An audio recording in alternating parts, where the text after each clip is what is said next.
Bonjour chers amis fidèles téléspectateurs de KTC 13 Télévision, bienvenue dans votre émission Actualité Politique.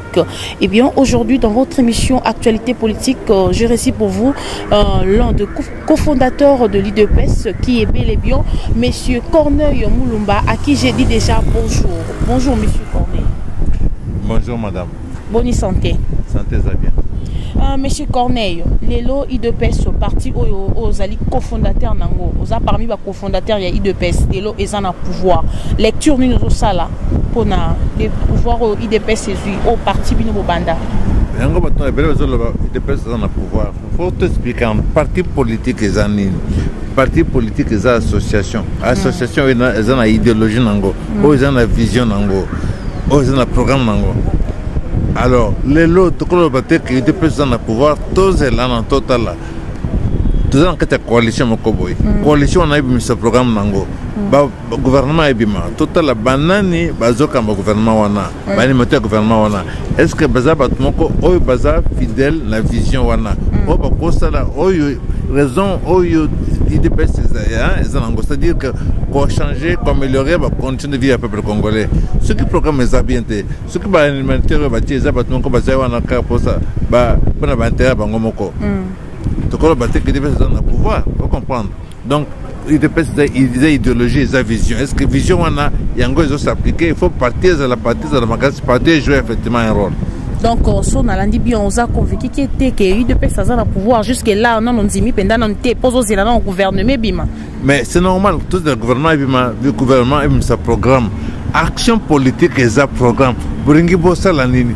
Pour le congrès basala bien, pour le congrès balia, pour le chien basala misala, pour la sécurité zala. Concrètement, buringi bossa la nini. Il y a des important. C'est-à-dire que Kamala Nanga comme ministre, Kamala Nanga comme président de la République. Continuer les années, tout le monde pour la raison. Le Congrès va se sacrifier pour soutenir l'IDPS parce qu'il fallait que l'IDPS soit bien. Alors, ce qui l'IDPS, ce qui va être comme l'IDPS, le programme, la vision, mais c'est normal. Mais non, depuis l'IDPS a joué pouvoir quelques mois, ou depuis déjà le pouvoir, est-ce que vous avez convaincu qu'il y a makambo obobande ko bunda na combat na bino lit obobasai ko bundila pendant 40 ans il y a eu de pèse. Est-ce que et bandi déjà comment on attend moko maman mon tour est président de la République asa munda biso a outi na ran ya biso asa président de la République azo gérer mbokate au quotidien ba azo gérer au quotidien sa gouvernement. Donc président de la République après sa vision Bokeza la boy, ils en étaient yo lingo tonga ozana mbongo na yo. Lingo tonga ndako ya 50 étages. Okosa ngo yo mokote, oko luka ba technicien o ba kosala que ba traduire vision na yo. Mais non, peut ça peut ba loi nanga na lobaka ndako na fezala. O ana eza o eza na projet. Ce que za UDPS, c'est-à-dire que fezala o eza dans quatre projets UDPS. Tokoyo kango ce qui programme est bimi. Tout le monde ce qui effectivement vision wana ezo se refléter. Après, on va désigner un animateur, un ministre, un nani. Est-ce que un vrai ingénieur, est-ce que le ministre va simple juge, est-ce que va corruptible, est-ce que va prêt à se sacrifier pour le peuple congolais? On a des problèmes. Maintenant, chance de nous ça dans le gouvernement, il y a IDP à cash na FCC. On peut ça bango chance ni. Mais c'est bien noté. Ebima, gouvernement Ebima, programme Ebima. Biso tozaba mon côté pesa importance na programme des autres comptés. Programme des engagements. Tu nous ça la nini pour la bajeune. Par exemple idée enseignement gratuit. Et c'est très bien. Et ça va être na biso. Mais ce que pour un gouvernement enseignement gratuit, faut que tu aies un budget pour te permettre que tu prennes en charge l'enseignement parce que enseignement gratuit, l'activité que enseignement au rabais. Donc ce qui est important, est-ce que ça va créer des moyens pour permettre que l'enseignement soit gratuit, les Congolais peuvent la bien, les jeunes peuvent misala. Donc total là-bas, tous les problèmes, il y a des individus, tu es trop distrait par l'individu. Il y a comme ministre, il y a comme président. On est important, c'est important. Programme, est-ce que vous avez besoin pour passer à la changer dans le Maintenant, lecture nous ça la ndenge FCC azo le kakash na ba ministre belé. Ezo ça ndeni. On a un problème de tout la coalition. La coalition, encore une fois, tinto ça la nini. La coalition, banani, il faut pas les cas. Dans la coalition, c'est que le ministre ne se base sur le ministère de la collaboration. Mais quand il y a une coalition comme il y a en vous, c'est comme si au nini FCC a zomoni la cache. Parce que le ministère au exemple même au tout y a ma cache. Mon gouvernement a pensé qu'il faut malélo tolobi. Et bima. Après, tu juger ensemble, tu analyser ministère, et puis, on a répété que dans la coalition, le ministère de la collaboration. Ce qui le ministère de la collaboration, alors, ils ont comme cohabitation, ils ont coalition. À ce moment-là, ça veut dire que toujours risqué, toujours dans la confrontation, qui est salaté. Ce qui est politique exactement en boca. Le gouvernement pour ça de l'autre côté, au Congrès toujours perdre. Quand on a qualifié que tu as une occasion comme nous, tout s'engana, tout se raconte, tout y a un ministre qui a ça pendant mon salaire, n'est rien boca qui est bosso. Et c'est encore possible. Donc tu peux bangater que parce que par exemple le ministre Belé qui va oui, on a un problème. Ce qui me doit bien, à un poste maman, le Congrès va se retrouver. Ce qui me doit bien, à un poste de se retrouver, quel que soit parti ou les autres. Mais non, M. Corneille Moulumba, ndenge bozo ko salape bani parce que vous êtes parmi cofondateurs ya UDPS. Le oyo président de la République pe ako ko pense pe na bino pe ndenge pe ba rumeur muzo bima ke non nous appelle na posa Corneille Moulumba à la place wana ndenge bazo loba et pas non ezo comme na matoyi nozo yo kango ndenge. Ezo comme mais c'est normal maman, ça fait 40 ans que tu bunda. Donc ça veut dire que mon terre que bisoto bondité bisoto la kisi que tu es capable de se sacrifier pour n'importe tu refuser avantage belé tu veux vivre dans la situation difficile alors que logiquement il fallait vivre bien très bien même bah oui bah ça les 1 centime et autre ça était besoin profiter dans n'importe au moins bango besoin mataba qui t'en a bah jib climatisé dans une sorte de moment belé bisoto boni pour la bon côté parce que tu as vu que beaucoup de possibilités que les Congolais ne se passent la bien. Pour seulement, il faut que moi, les Congolais se sacrifier. Il y a encore tout ça. Tout se sacrifier pour te privilégier l'intérêt général. Ce qui battent les autres gouvernements, parce que les soucis, les bananes, les pour l'intérêt congolais, ils ont privilégié. Les bango, dans le cas où on a les Corneille Moulumba. Ce qui est la saleté, ils ont problème de Congo, ils ont propriété Corneille Moulumba. Le Corneille Moulumba a apporté contribution à eux. Mais Corneille Moulumba a continué à apporter contribution à eux dans des cas de ribosso. Ce qui est singulier que Binoboyo Kana était, Bogoyo Kana était ce qui Makambo ça la conformité. Ce qui est dans la bonne direction, beaucoup de gens soutiennent Corneille Moulumba pour les maisons. Mais non, M. Corneille Moulumba, Nengozoloba Awa, parce que les loyaux, tout le monde en parle, Nyoswazolobango. Félix a aussi le côté tant qu'Azana Kabila. Félix a marché tant que Kabila a son ministère et belé. Kalamini ta kosundo la pouvoir au Kima. Mais non, entre bino na IDPS bozo solango ndeni. Bozo mekate ko solango que non, il faut on doit faire ça, on doit faire ça. Entre bino côté na bino na IDPS. Non non, ça va aider dangai. Aider dangai ça que tous ont intérêt que tous sangana. Batio balingi ba opposé Félix Kabila balingi division kota. Ngo division kota. Bango va gagner.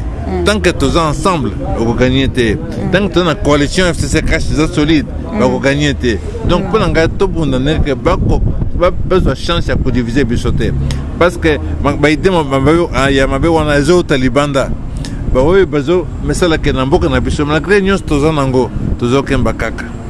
Tout le monde parce que beaucoup de richesse c'est belé. Tout le monde surtout. Mais tout le monde c'est les résultats. Classe passe, transport passe.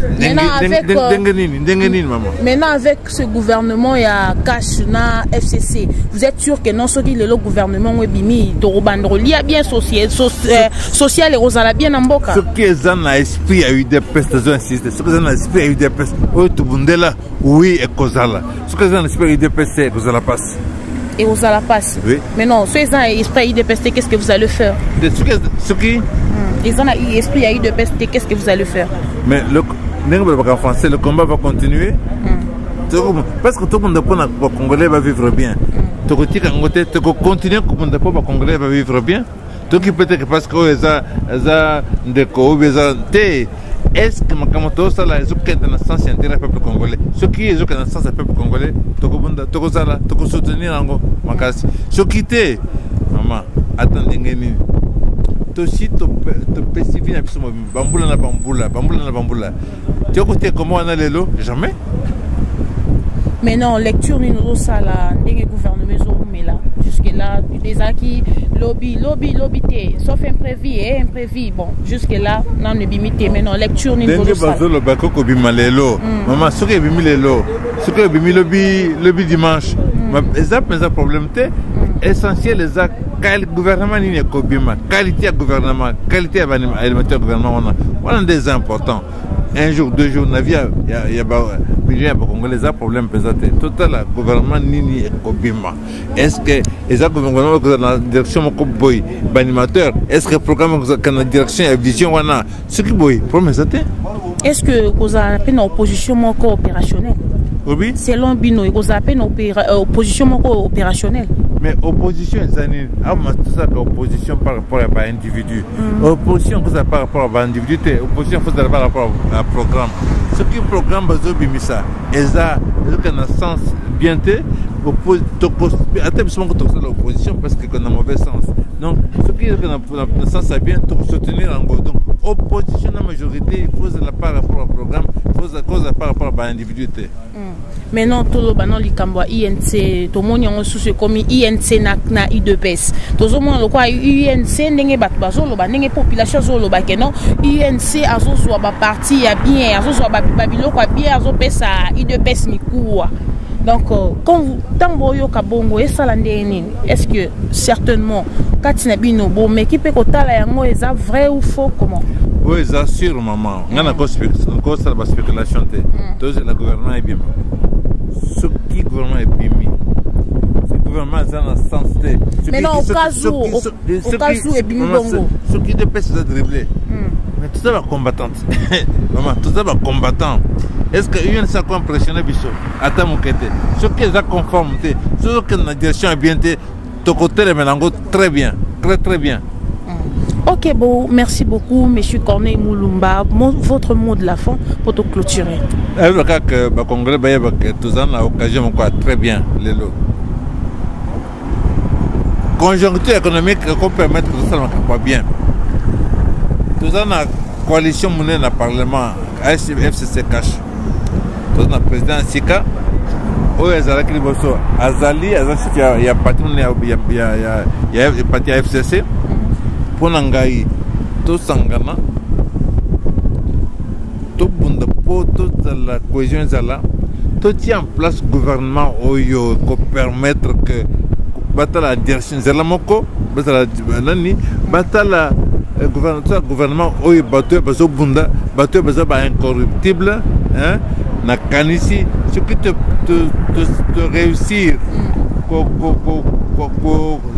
sala, n'engue que ma corruption et zalate ma minéraux aux pieds biso na est du pays et si là parce que mon on a une sorte dans casse l'état tout qu'on a moyen belé et qu'on permettre que tout qui peut bien dans Cambotali social à congolais donc espoir les anango pour tout réussir on a faut que on a pas diviser bisoté tous à l'ensemble tous serrer les coudes et réellement bien pendant qu'on a biso pour la population on est-ce que c'est un peuple d'abord et que ça va bien que ça peut bien et ça encore possible. Ok, merci beaucoup, Monsieur Corneille Moulumba. Ok, mesdames, messieurs, nous sommes arrivés à la fin de cette émission Actualité politique. Aujourd'hui, l'actualité politique a été présentée par votre humble serviteur, Saraya Moyo. Je dis merci à la grande équipe technique de Katassé 13 Télévision. Je vois derrière la caméra, il y avait celui qu'on appelle Francis, sans oublier celui qu'on appelle Dora depuis Katassé 13. À la réalisation de cette émission, je vois celui qu'on appelle Alain Kateba. Alors, merci infiniment à celle qu'on appelle Julia Kanengo. Merci infiniment à notre boss depuis Paris, depuis là où il est. Je dis merci notre boss Jibé Lubangi, notre boss, notre papa. Merci à vous. Quant à moi, je vous dis déjà au revoir. Retrouvez-moi la semaine prochaine. Au revoir.